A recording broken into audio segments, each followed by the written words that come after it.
हर चुनाव देखिए सिर्फ आंकड़ों का खेल नहीं होता, ये जमीन की हकीकत, लोगों की उम्मीदें और राजनीति की गहरी धाराओं का एक आईना है। आज हम राजस्थान के हिंडोली विधानसभा क्षेत्र के नतीजों का एक गहरा विश्लेषण करेंगे। यहाँ हमारा मकसद सिर्फ हार जीत की बात करना नहीं है, बल्कि उन आंकड़ों के पीछे के सिस्टम को समझना है। ये देखना है कि एक बड़ी जीत के पीछे कौन सी ताकतें काम कर रही हैं और सतह के ठीक नीचे कौन सी चुनौतियां पनप रही हैं। तो बात हो रही है राजस्थान की और उसकी 200 विधानसभा सीटों में से एक हिंडोली की। ये सिर्फ एक चुनावी नक्शा नहीं है, ये एक ऐसा इलाका है जहां की राजनीति, यहां की मिट्टी, पानी और किसानी से तय होती है। यहां का वोटर सिर्फ किसी दल या नेता को नहीं चुनता, वो असल में अपनी सिंचाई की जरूरतों, अपनी फसल की कीमत और अपने बच्चों के भविष्य पर मोहर लगाता है। और इस जमीनी हकीकत को समझे बिना यहां की राजनीति को समझना नामुमकिन है। और 2023 के चुनाव में हिंडोली ने एक बिल्कुल साफ, एक तरफा फैसला सुनाया। जीत का अंतर था 45,000 वोटों से भी ज्यादा। अब देखिए, चुनावी रणनीति में इतने बड़े मार्जिन को एक लहर माना जाता है। पहली नजर में तो ये तस्वीर एक ऐसे अभेद्य किले की लगती है जहां सत्ताधारी पक्ष की पकड़ बहुत बहुत मजबूत है। ये वो आंकड़ा है जो आत्मविश्वास देता है, लेकिन कभी कभी खुशफहमी भी दे जाता है। लेकिन एक रणनीतिकार का काम ही यही है कि वो पहली नजर से आगे देखे। तो हमारा आज का सबसे बड़ा सवाल यह है कि क्या हिंडोली सच में एक अभेद्य किला है, या फिर ये एक ऐसी नींव है जिसमें कुछ छिपी हुई दरारें भी हैं? क्या ये जबरदस्त जीत भविष्य की गारंटी है, या फिर ये उन समस्याओं पर सिर्फ एक पर्दा डाल रही है जो कल एक बड़ी चुनौती बन सकती हैं? चलिए इसी सवाल का जवाब ढूंढने के लिए जरा गहराई में उतरते हैं। तो चलिए सबसे पहले 2023 के जनादेश के डैशबोर्ड को ही समझ लेते हैं, क्योंकि किसी भी बड़ी कहानी की शुरुआत हमेशा जमीनी आंकड़ों से ही होती है। साल 2023 में हिंडोली में कुल वोटरों की संख्या थी लगभग 2,73,600। ये वो लोग थे जिनके हाथ में फैसले की ताकत थी और उन्होंने अपनी इस ताकत का जमकर इस्तेमाल भी किया। और ये वो आंकड़ा है जो पूरी कहानी को एक दिशा देता है। 84.6%। ये वोटिंग का प्रतिशत है। ये कोई मामूली बात नहीं है, ये असाधारण है। आप सोचिए, किसी भी जगह जब लगभग 85% लोग वोट डालने के लिए घर से बाहर निकलें, तो ये सिर्फ एक झुकाव नहीं होता, ये एक साफ संकेत है कि हवा में कोई बहुत बड़ा और जरूरी मुद्दा है। ये दिखाता है कि वोटर जागा हुआ है और वो पूरी ताकत से अपनी आवाज उठा रहा है। और जब नतीजे आए तो इस जबरदस्त वोटिंग का असर एकदम साफ था। इंडियन नेशनल कांग्रेस के उम्मीदवार अशोक को मिले 56.6% वोट। वहीं भारतीय जनता पार्टी के प्रभुलाल सैनी को मिले 36.6%। मतलब सीधा सीधा 20% का फर्क। ये आंकड़े बताते हैं कि वो उत्साहित वोटर एक ही दिशा में गया। ये सिर्फ जीत नहीं थी, ये एक बहुत बड़ी निर्णायक जीत थी। लेकिन सवाल अब ये है, क्या हिंडोली का मिजाज हमेशा से ऐसा ही रहा है? इस सवाल का जवाब हमें इतिहास में मिलता है। किसी भी इलाके की राजनीतिक नब्ज को समझने के लिए उसके अतीत को खंगालना बहुत जरूरी होता है। तो आइए हिंडोली के पिछले 30 सालों के चुनावी पैटर्न पर एक नजर डालते हैं। इस टाइमलाइन को गौर से देखें। 1993 से 2023 तक पिछले 7 चुनावों में से 6 बार यहां कांग्रेस पार्टी ने जीत हासिल की है।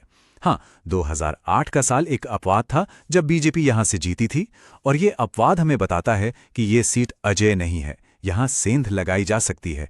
लेकिन उसके बाद 2013, 2018 और अब 2023 लगातार 3 बार कांग्रेस ने इस सीट को न सिर्फ जीता, बल्कि हर बार अपनी जीत का अंतर भी बढ़ाया है।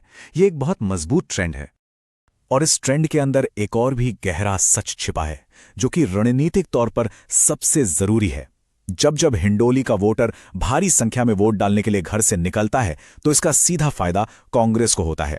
इतिहास गवाह है, जब भी यहां वोटिंग प्रतिशत गिरा, कांग्रेस को नुकसान हुआ, जैसा 2008 में हुआ था। मतलब साफ है, कांग्रेस की जीत इस बात पर टिकी है कि वो अपने वोटर को कितना उत्साहित कर पाती है। वोटर में जोश है तो जीत पक्की है। तो अब तक की कहानी सुनने में कांग्रेस के लिए काफी अच्छी लगती है ना? एक तरफा जीत, मजबूत ऐतिहासिक पैटर्न और एक उत्साहित वोटर बेस। लेकिन जैसा हमने शुरू में कहा था, राजनीति में सबसे बड़ी गलती होती है जीत की खुशफहमी। एक सफल रणनीतिकार का काम उस मजबूत दिखती दीवार के पीछे की दरारों को खोजना होता है। तो चलिए अब जरा सतह के नीचे झांकते हैं। और यहां कुछ बड़े जोखिम साफ नजर आते हैं। सचिन पायलट प्रकरण के बाद गुर्जर समुदाय के वोटों का स्विंग होना एक बड़ा खतरा है। अनुसूचित जाति और जनजाति समुदायों में बढ़ती राजनीतिक चेतना और अपनी हिस्सेदारी की मांग एक नई चुनौती है। और आज के जमाने की सबसे बड़ी लड़ाई, डिजिटल दुनिया की लड़ाई। यहाँ कांग्रेस की पकड़ युवाओं तक पहुंचने में और व्हाट्सएप ग्रुप्स में थोड़ी कमजोर दिखती है, जहां बीजेपी नैरेटिव सेट करने में आगे नजर आ रही है। और ये जोखिम सिर्फ हवाई नहीं है। जब हम सीधे वोटर की चिंताओं को देखते हैं तो जमीन की असली हकीकत सामने आती है। हमारे स्रोत के डेटा के मुताबिक 51% लोगों की सबसे बड़ी चिंता सिंचाई और पानी है, यानी हर 2 में से 1 व्यक्ति।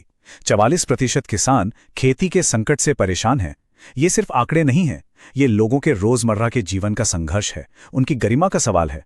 जब एक किसान पानी का इंतजार करता है तो ये सिर्फ एक आर्थिक मुद्दा नहीं होता, अपने परिवार का सम्मान के साथ पेट पालने की क्षमता, यही तो सच्ची गवर्नेंस का आधार है और हमारे संविधान की भी मूल भावना यही है। इस बड़ी जीत के पीछे एक बड़ा कारण उम्मीदवार का व्यक्तिगत प्रदर्शन भी है। हमारे ट्रस्ट, वर्क और इन्फ्लुएंस यानी विश्वास, काम और प्रभाव के पैमाने पर कांग्रेस के अशोक अपने प्रतिद्वंद्वी से हर पैमाने पर काफी आगे दिखते हैं। लोगों का उन पर भरोसा है, वो उनके काम को जमीन पर देखते हैं और उनका असर भी ज्यादा है। अक्सर उम्मीदवार की ये ताकत पार्टी की व्यवस्थागत कमियों पर पर्दा डाल देती है, लेकिन सवाल ये है कि कब तक?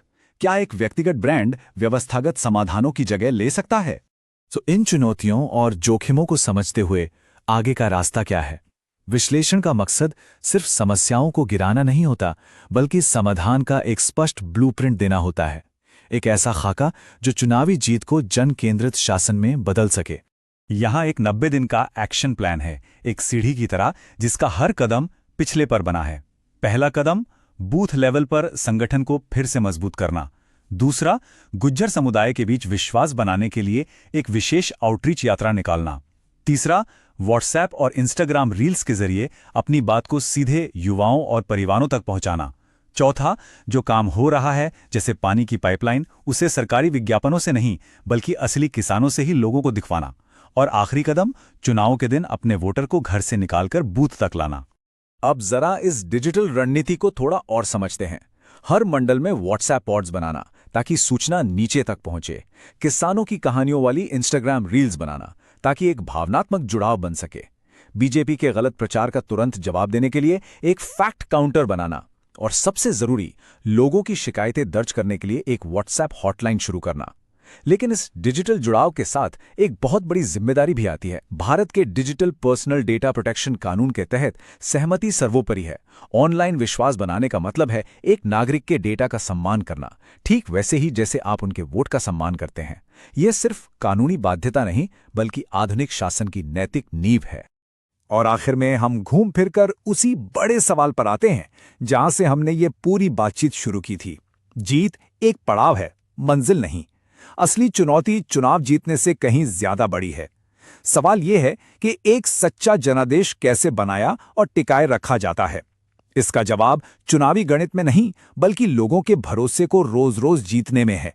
उनकी समस्याओं को सुनकर, उनका समाधान करके और उनके जीवन में एक सकारात्मक बदलाव लाकर ही एक स्थायी जनादेश बनता है।